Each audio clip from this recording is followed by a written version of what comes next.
2025, Amnesty UK found that 73% of Gen Z social media users had encountered misogynistic content online. About half said that they see it at least once a week. In Australian high schools, female teachers report being sworn at, actually harassed, and threatened by male students repeating phrases from influencers like Andrew Tate. Some say it's pushing them to leave the profession altogether. And according to a recent ABC report, 1 in 4 girls in Australia say they feel unsafe at school because of boys' behavior. Many experts link that shift to something that has been quietly growing online for years: a loose network of communities, influencers, and ideas, often referred to as the Manosphere.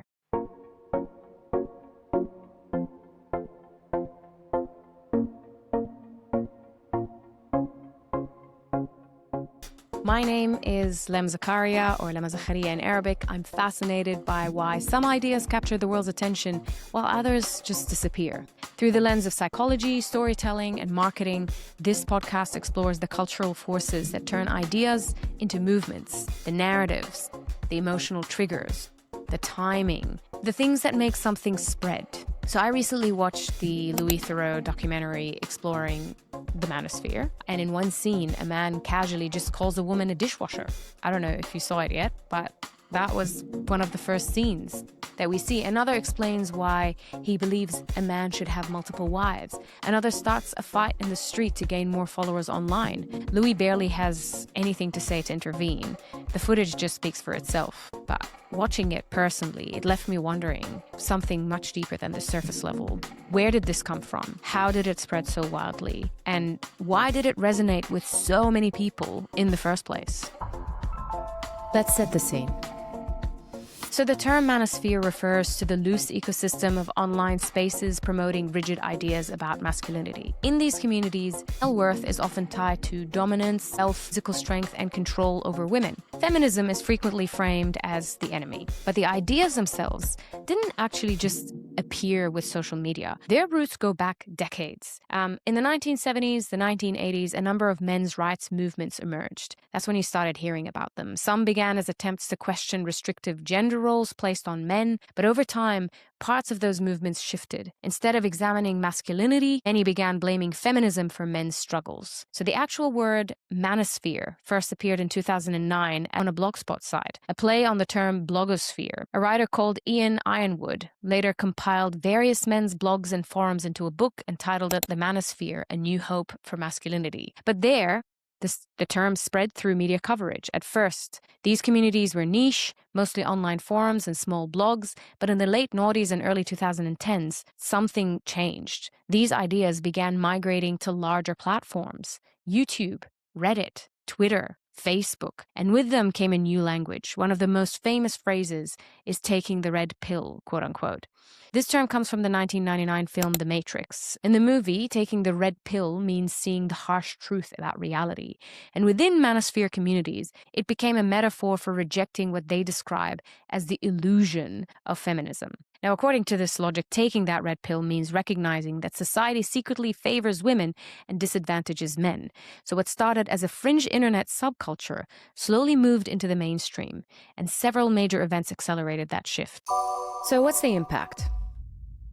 One of the turning points came in 2014 with Gamergate. Now, Gamergate began as a controversy about ethics in video game journalism, but it quickly spiraled into a massive harassment campaign targeting women in the gaming industry. Gaming developer Zoe Quinn, media critic Anita Sarkeesian, developer Brianna Wu, all of these women received death threats, rape threats, native harassment online. Some were forced into hiding. The controversy exposed the scale of the misogynistic communities operating online. And ironically, the massive media coverage also amplified those communities. Then came a series of violent attacks connected to the Manosphere ideology. So the Isla Vista killings in 2014, the Toronto van attack in 2018, both perpetrators had engaged with incel forums and misogynistic communities online. These events brought public attention to the darker corners of the manosphere. But that's the thing, they also gave these communities notoriety, and notoriety often brings attention. Then social media obviously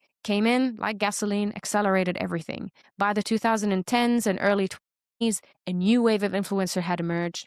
Figures like Andrew Tate built enormous audiences by mixing self-improvement advice with aggressive rhetoric about masculinity and women. Short videos spread rapidly on TikTok, YouTube, Instagram, and podcasts also amplified the message further. Shows like Joe Rogan's, a massive male audience, often hosted figures from that broader red pill ecosystem. At the same time, politics became intertwined with these communities. The rise of populist political movements, including Donald Trump's election, energized parts of the manosphere. Misogynistic rhetoric began appearing more openly in political conversations online, and then there were the algorithms, social media platforms designed to promote content that keeps people enraged. And extreme content obviously tends to perform well, which meant these ideas were no longer confined to niche forums. They began appearing in ordinary feeds. The effects of this have been measurable, in some cases tragically violent. Research has linked manosphere communities to a number of misogynistic attacks. But the impact isn't just in those extreme cases. It's also showing up in everyday environments. Schools, workplaces, relationships, teachers who report a rise in misogynistic language and behavior among male students. Girls report feeling less safe at school. And studies suggest a growing divide between how young men and women view gender equality. In 2026, Australian survey of teenagers found that around 1/3 of boys held misogynistic attitudes, and many believed women frequently lie about sexual violence. Globally, surveys show a growing number of young men who believe gender equality efforts have gone too far. These attitudes also shape relationships. Some manosphere communities promote controlling behavior towards partners, limiting women's independence, financial autonomy, career choices. And the irony is that these belief systems often correlate with worse outcomes for men themselves. So there's higher rates of depression, substance abuse, loneliness, suicidal thoughts. The ideology basically promises empowerment, but often delivers the opposite. And as a parent myself with 2 teenagers, a boy and a girl, I can now see how complicated this landscape has become. Even in households where parents try to limit screen time,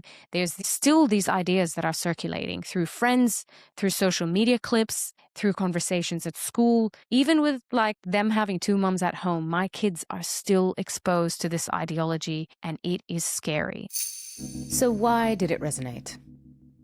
One reason is something marketers understand very, very well. If you want people to adopt an idea, you start by identifying a pain point. You highlight the problem, then you offer the solution. It's the same formula used in advertising. So, a detergent commercial shows a child covered in mud. The problem is obvious.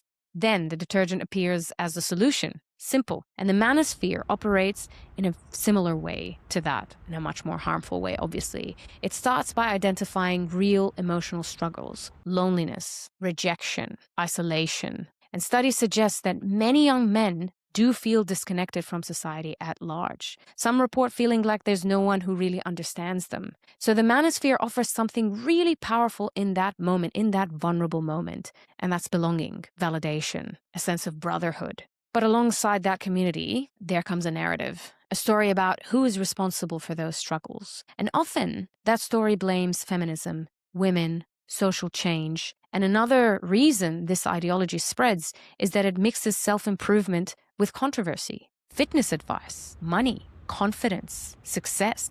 These messages really attract young men looking for guidance. But layered underneath those messages are more extreme ideas about gender. And finally, there's the cultural backlash. Over the past few decades, gender roles have really changed rapidly. For many people, this represents progress. But that's not the case in our echo chambers. For some young people, especially young men, it creates confusion. So if the rules about masculinity have changed, what does it really mean for me to be a man? So the manosphere offers this simple answer, a very rigid one, but it's still very clear. And clarity, especially when it comes to messaging, is very, very powerful, especially during times of uncertainty.